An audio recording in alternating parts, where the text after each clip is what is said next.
That framework has been available essentially since the end of May. So you might ask the question, as you did, why now? And I would say there was a Trump effect. The Trump effect was on Bibi in the sense that Bibi was not going to say no to Trump, fears the cost of saying no to Trump. There was a Trump effect also, I think, on Qatar and Egypt. They want to please President Trump, and that means they wanted to show how they could do things that would benefit or be responsive to what it is he wants. Yeah, I'm going to let you continue, but we have some of the reporting on what you're saying, so I want to kind of match it up for viewers. In other words, stop it. I can't take it. I can't believe Trump isn't even in office yet, and the world is already changing for good. That's just one ultra-leftist anchor having a hard time wrapping his little liberal mind around the fact that Donald J. Trump, in just a matter of a few weeks, was able to do what the bumbling Biden administration couldn't do for well over a year. Remember, it was just 6 days ago that President Trump said this. If those hostages aren't back, I don't want to hurt your negotiation. If they're not back by the time I get into office, all hell will break out in the Middle East. Can you elaborate? And it will not be good for Hamas, and it will not be good, frankly, for anyone. All hell will break out. I don't have to say anymore, but that's what it is. And voila, that's it. A peace deal has just been reached, just like that. As I'm sure you've all heard, Israel and Hamas have agreed to a ceasefire that would bring home at least 33 of the 98 hostages still held in Gaza in exchange for the release of hundreds of Palestinian prisoners. The agreement was mediated by the United States, Egypt, and Qatar. And there is now a growing consensus, even among liberal publications like Salon, that it was President-elect Trump who was decisive in making this deal happen. The deal is being worked out in 3 phases. So you just heard the first one. The first phase involves the release of 33 Israeli hostages, mostly women, in exchange for the Palestinian prisoners. Then the second phase will involve Hamas releasing younger men, Israeli soldiers, and the like, with Israel in return releasing approximately 1,000 Palestinian prisoners. That will accompany Israel's withdrawal from Gaza, allowing residents to return. And then finally, Hamas will return deceased hostages during Phase 3. At the heart of these negotiations was an envoy sent by Trump to Doha, the capital of Qatar, to negotiate ceasefire talks that Trump demanded be put into place by the time he was sworn into office. That was the non-negotiable. This thing had to be done, signed, and sealed by the time he took that oath of office. That has now happened. What Trump wanted, Trump got. Trump took to Truth Social and he posted an epic victory lap. Quote, "This epic ceasefire agreement could have only happened as a result of our historic victory in November, as it signaled to the entire world that my administration would seek peace and negotiate deals to ensure the safety of all Americans and our allies. We have achieved so much without even being in the White House. Just imagine all the wonderful things that will happen when I return to the White House and my administration is fully confirmed." The ultra-liberal Washington Post even reported that a diplomat who spoke on the condition of anonymity admitted that the incoming Trump administration brought a newfound urgency to broker a deal, calling recent talks, quote, "the first time there's been real pressure on the Israeli side to reach an agreement." Chaim Levinson, a senior editor for the Israeli newspaper Haaretz, took to X and wrote a rather blunt post saying, and I'm relying on Google's translator here, my Hebrews are rather rusty. Bereshit bara Elohim et hashamayim va'et haaretz. In the beginning, God created the heavens and the earth. I studied Hebrew for 2 semesters at seminary. I loved it, but it's a little rusty. So here is Google's translation. "There was no deal, LOL.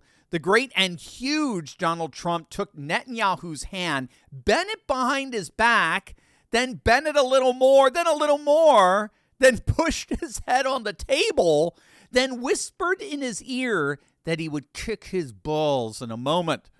It's a shame Biden didn't realize this a long time ago. So, and just for the record, that translation was corroborated by Salon.com article that also cited it. So as you could see, for good or for bad, right or for wrong, there is a widespread growing consensus that President-elect Trump, even before taking office, has just ended the war in Gaza, which, as you can imagine, is causing woke liberal heads to absolutely explode. Wait until you see. Our old friend Donnie Lemon is coming back. Wait until you see this. But first, gang, given all the insanity that's been happening over the last 4 years, the Patriots over at the Wellness Company want to make sure that you're prepared for whatever woke progressives have left to throw your way. So, for example, just weeks before President Trump's inauguration, you may have heard this, California Governor Gavin Newsom, has declared a bird flu state of emergency, granting himself sweeping powers reminiscent of COVID-19 policies. Now, this comes after a severe case of H5N1 bird flu was reported in Louisiana. Critics like Nicholas Holscher warned that pandemic fears could be weaponized to challenge Trump's agenda, including the nomination of RFK Jr. to lead the HHS. So is this a health crisis or is this a power play? Well, last summer, Dr. Peter McCullough warned about the bird flu, linking the virus's rapid spread to gain-of-function research, now a common practice at many labs globally. Dr. McCullough urges early prevention just in case, recommending a contagion emergency kit from the Wellness Company, his medical board-approved solution with 5 critical life-saving medications. So we're talking ivermectin, Tamiflu, a nebulizer, and hydroxychloroquine. Every household can now have access to these hard-to-get medications in the event of another pandemic. Get yours by filling out a digital intake form, and your kit arrives in 1 to 2 weeks. It's that easy. Don't wait until the deep state puts their plans into action. Stay ready for the unexpected. Click on that link below right now. The Israeli media and Israeli ministers, including Ben-Gvir, today confirmed that it was President Trump. Israeli media also confirmed that Netanyahu was already gave up on the hostages. He was willing to sacrifice the hostages for his political desire to stay in power. However, Donald Trump happened to be a transactional president, happened to be a transactional man. He wanted to come to the White House with a win. And that was always his approach. Let me ask you this then. So why did they not wait until he took office, which is just going to be in about a week? Because he didn't want to deal with these issues as he get into office. He wanted this issue to be off the table. Roll up. Okay. I don't agree with that. I think Donald Trump would like to have started off. We know Donald Trump, the day of his inauguration or on the day to announce a ceasefire. The fact that it happened on Biden's watch, I think that leads many people to question whether it was. And look, I'm not saying that you're wrong, but that's going to lead many people to question. Do you know when the ceasefire will enter in? Do you know when the ceasefire will start? It's going to start. Well, the temporary ceasefire is going to start. It should start on Sunday, correct? It will start on the 19th. You mean the permanent? No. The phase 1 of the ceasefire will start the day Trump inauguration, basically. That's when it will happen. Yeah, as you can see, Don Lemonhead is having he's having a hard go on this. His TDS, his Trump derangement syndrome, just simply doesn't allow for him to cognitively wrap his mind around the fact that Trump won. And no, I'm not just talking November 5th, when Trump secured the largest landslide win of any Republican presidential candidate in 2 generations. I love saying that. I'm not just talking about what you did on November the 5th.